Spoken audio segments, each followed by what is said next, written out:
Cuba celebrates Workers' Day. The leader of the revolution, Raúl Castro, and the president of Cuba, Miguel Díaz-Canel, led the workers' rally in Havana. The Russian Foreign Minister, Sergey Lavrov, has declared his country will respond with severe measures to the drone attack on the Kremlin. And lastly, the World Health Organization, the WHO, announced the end of the global health emergency for the SARS-CoV-2 coronavirus, which caused COVID-19.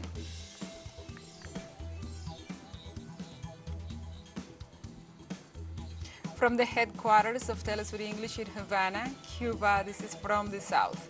I'm your anchor, Gladys Quesada, and these are the news. On Friday, May the 5th, Cuba celebrates the International Workers' Day. The leader of the revolution, Raúl Castro, and the Cuban president, Miguel Díaz-Canel, led the workers' rally in Havana. Thousands of representatives of the island's working class gathered along the capital's seawall as part of the popular celebrations. Weather conditions had caused this event to be rescheduled, and logistic difficulties associated with fuel supply turned the traditional parade into a rally this year. Many more rallies and parades took place all over the country's main squares under the slogan, "Our Hands and Hearts for the Homeland." Today, after a new challenge in the face of the effects of a climatic affectation, on May 1st, we are here together with millions of Cubans throughout Cuba, demonstrating that we are still united around the revolution,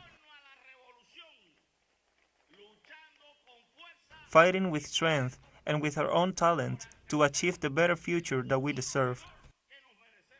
And minutes before the May Day parade in Cuba on Friday, students and workers expressed their motivations for attending the celebrations. I am from the Provincial Union of Transport and Port Workers, and here in representation of all transport workers, we are all here. To the fatherland, hands and heart. Always supporting our revolution and our system, and we will always be here, the youth and the health workers.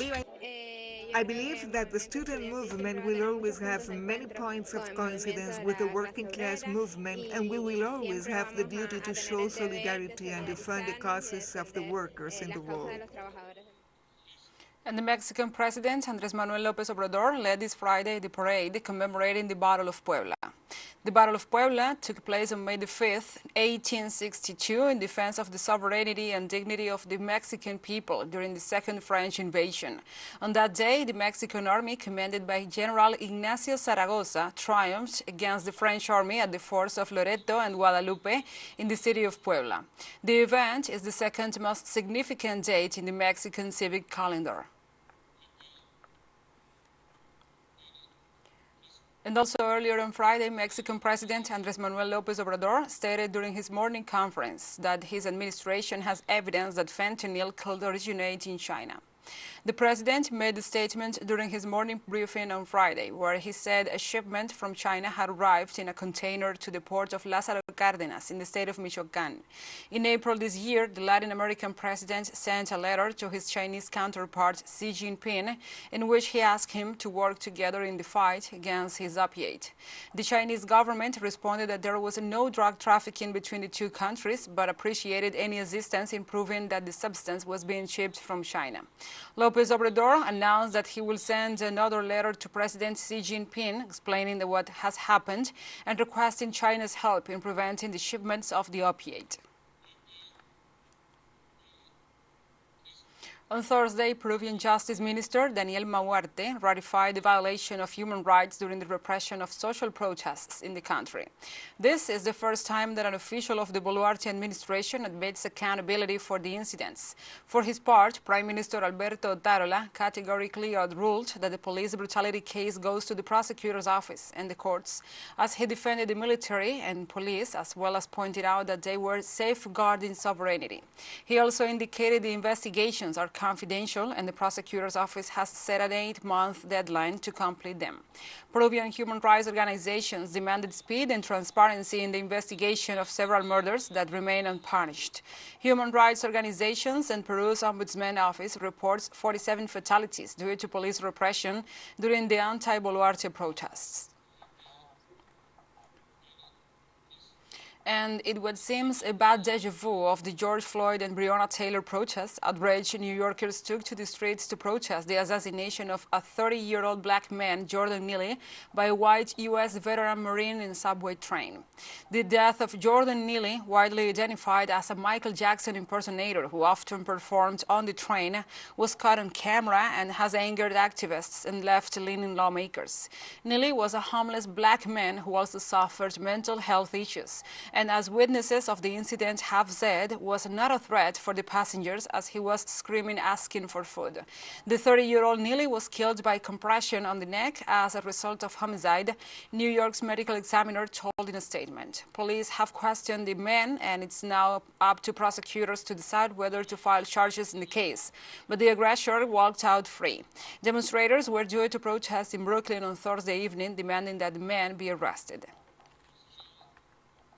It took me back to George Floyd when he was getting kneeled on for 8 minutes and 42 seconds, and this kid was choked for 15 minutes. 15 minutes. You have your arms around somebody's neck and choking them for 15 minutes while this kid, Jordan Neelys, was just asking for food because he was hungry. I froze because it is a deja vu, because it happened with George Floyd. It happened with a man who died in front of many other bystanders, killed by the police there. But now it happened in our trains, in our city, in New York City. I'm still seeing that clip. I'm still seeing those images when I take the train. It's like that video ended for me. I live here. Let's take a short break. But first, remember you can join us on TikTok at TeleSUR English, where you will find news updates, and more. Other stories coming up. Stay with us.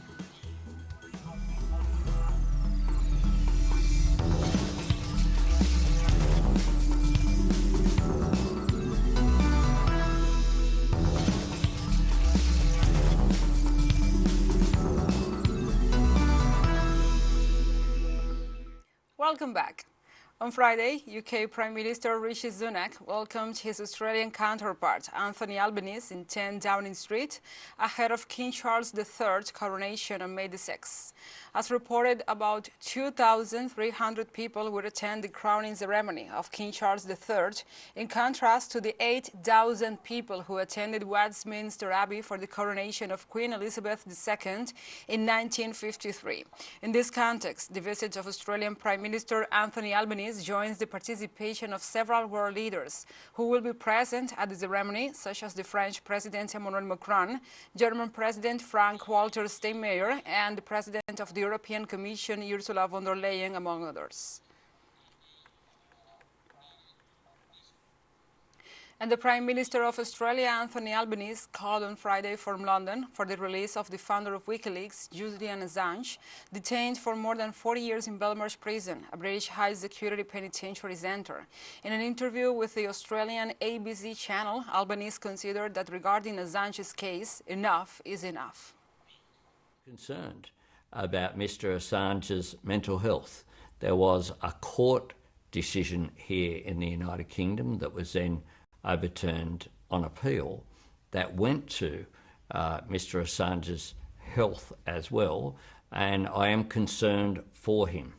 And I continue to say in private what I said publicly as Labor leader and what I've said as Prime Minister, that enough is enough. This needs to be brought to a conclusion. It needs to be worked through, including we're working through diplomatic channels, but we're making very clear what our position is on Mr. Assange's.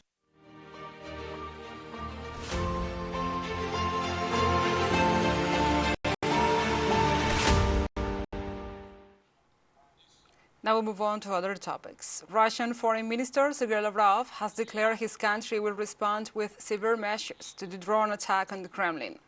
Using the proverb, Russians take a long time to saddle their horses, he assured that they will not respond by talking about casus belli, but with concrete actions. The head of Russian diplomacy also recalled that they have been very patient and commented on the statements of both the U.S. Secretary of State Anthony Blinken and Kiev, assuring that the latter numbers speak volumes. For Lavrov, the negative reactions of Ukraine and the United States leave much unexplained. If you believe that as soon as the United States and Ukraine rejected the accusations, we should stop thinking what we know about.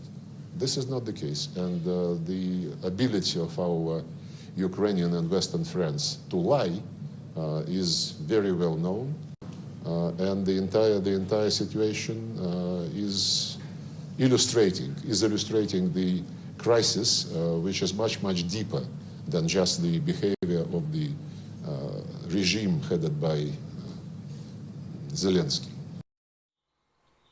In Belgium, the Prime Minister Alexander De Croo pledged to transfer to Ukraine a portion of the 180 billion euros illegally seized from Russian patrimony. According to the PM Croo, the money will be distributed in the military aid and support for Ukrainian refugees. The official detailed that using Russian money to rebuild Ukraine makes economic and moral sense. In this regard, Russia called Western attempts to transfer these Moscow assets to the Ukrainian government barbaric and assured that it will take action. The Kremlin also said that freezing its assets in theft and violates international law. On Friday, the Turkish city of Istanbul hosts a preparatory meeting between the deputy defense ministers of Turkey, Russia and Ukraine to discuss a possible extension of the grain export agreement. In this regard, Russia urged to use the remaining time until May 18th and fulfill the conditions in the framework of the Food Pact to extend it again.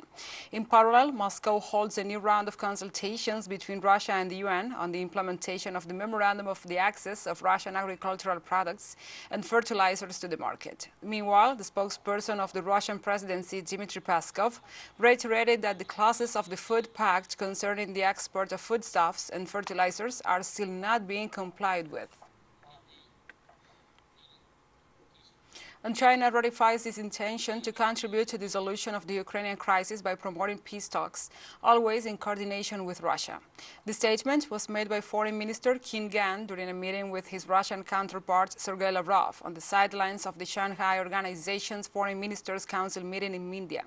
In the final statement, Beijing pledged to make a tangible contribution to the political resolution of the crisis. On the other hand, Moscow reiterates that it attaches great importance to the peace plan proposed by China and confirms that they agree on the political settlement of the situation. TeleSUR English continues to grow. You can now tune in from 33 different African countries using StarSat. Dial 461 and enjoy our Latin American alternative broadcast. One final short break and we'll be right back. Stay with us.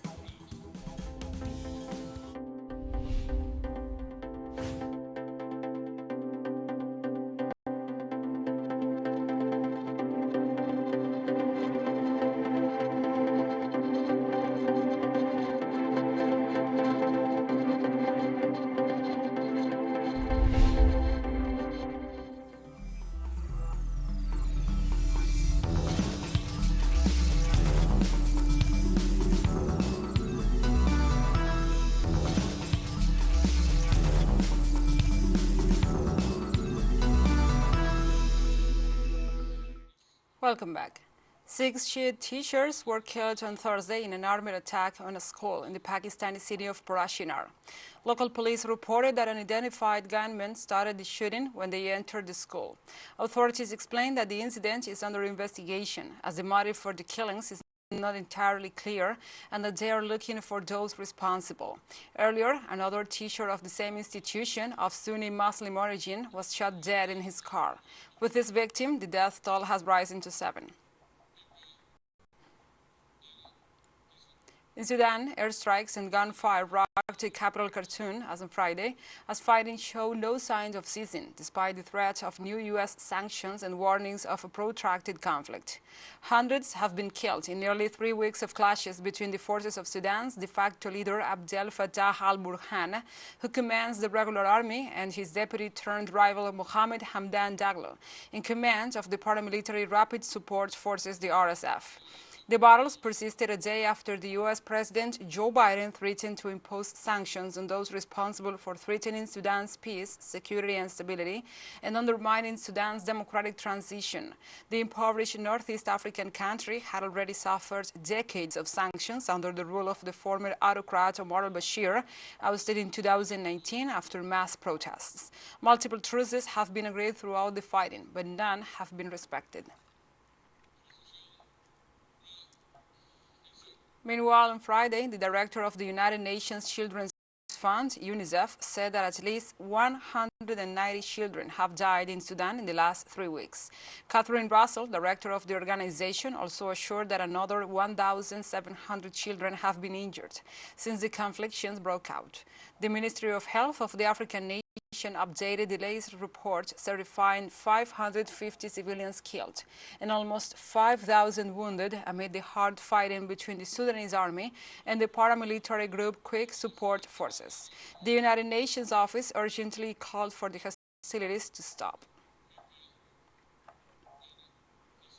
The Nigerian government inaugurated a national food and nutrition media team to boost the country's fight against malnutrition. Speaking at the inauguration ceremony, the Minister of Information and Culture, Lai Mohammed, said the media, the fourth estate out of the realm and the watchdog of the society, has a huge and indispensable role to play in achieving the goals of the National Multi-Sectoral Plan of Action of Food and Nutrition. The minister stressed that the media team has been critically selected based on national and subnational coverage, relevance, integrity, capability, and performance. He noted that there are gaps in nutrition investment in the country, hence the need to work with the media to spread the word on the importance of the nutrition.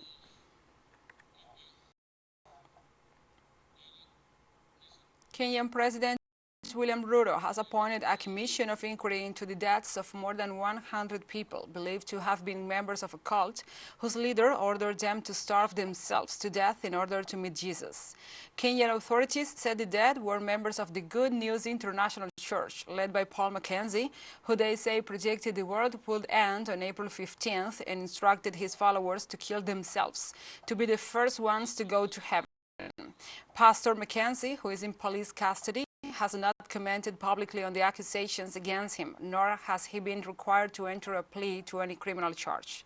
The death toll stands at 111, but could rise further in one of the worst cult-related disasters in recent history.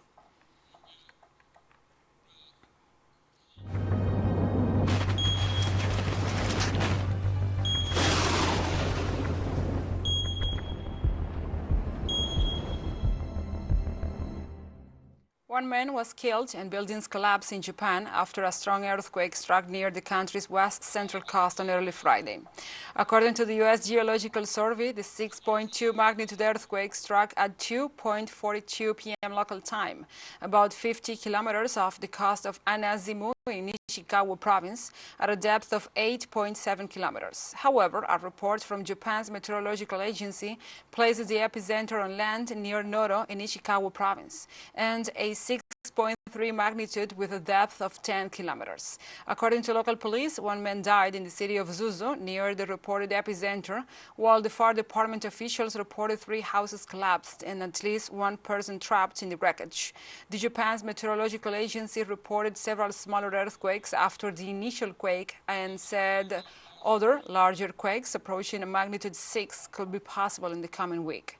No tsunami warning has been issued. And the World Health Organization, the WHO, announced on Friday the end of the global health emergency for the SARS-CoV-2 coronavirus, which caused COVID-19. According to WHO Director General Tedros Adhanom Ghebreyesus, on Thursday, the emergency committee met for the 15th time and recommended that he declare the end of the public health emergency of international concern. The director advised that he has taken that decision, but with caution, and also said that if the global epidemiological situation changes, he will not hesitate to declare the emergency again. The head of WHO stressed the need to learn from the lessons left by the pandemic because, otherwise, the cycle of panic and neglect that was the hallmark of the global response to epidemics and pandemics for decades will be repeated. Yesterday, the emergency committee met for the 15th time and recommended to me that I declare an end to the public health emergency of international concern. I have accepted that advice. It's therefore with great hope that I declare COVID-19 over as a global health emergency. And we have come to the end of this news brief. But remember, you can find this and many other stories on our website at telesurenglish.net. And also, if you feel so inclined, please join us on social media for all the latest news. We are on Facebook, Twitter, Instagram, Telegram, and TikTok. Remember, for TeleSUR English, I'm your anchor, Gladys Quesada. Thank you for watching.